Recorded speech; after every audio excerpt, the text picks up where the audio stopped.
అల్పకాలం ఉండే సుఖభోగాల కోసం, అల్పకాలం బ్రతికే ఈ జీవితం కోసం యేసు ఎవరో నాకు తెలియదని ఆయన విసర్జించిన నీ జీవితానికి తగదు. దేవుని బిడ్డ, ప్రాధాన్యత మొదటగా ఎప్పుడు నీకు 5 మెట్లుంటే మొదటి మెట్టు మీదే నువ్వు నీ దేవుణ్ణి పెట్టుకో. హల్లెలూయా. నీ గుండెలో 4 గదులుంటే మొదటి గదిలోనే నీ దేవుణ్ణి పెట్టుకో. నీ గుండెల్లో మొదటి స్థానం నీ దేవునికి ఇచ్చేసేయి.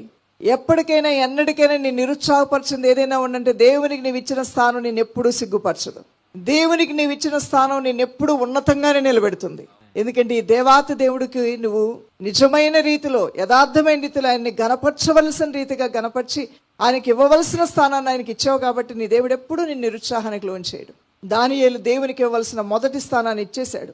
ఆహారంలో పరీక్షలు వచ్చాయి, పానీయాల్లో పరీక్షలు వచ్చాయి, ఆచార వ్యవహారాల్లో పరీక్షలు వచ్చాయి. ఎక్కడ ఏ విషయంలో రాజీ పడలేదు. ఆ తర్వాత ఎవరైనా ప్రార్థన చేస్తే వాళ్ళని చంపేస్తామని ఆజ్ఞలు వచ్చాయి. అయినప్పటికీ ఆయన ఏమాత్రము కూడా రాజీ పడలేదు. తన పదములో తను వెళ్తూ దేవునికి ఇవ్వాల్సిన ఘనతనిస్తున్నాడు. ఇక్కడ ధిక్కార స్వరం కాదు, దేవుడే సర్వాధికారి. హల్లెలూయా.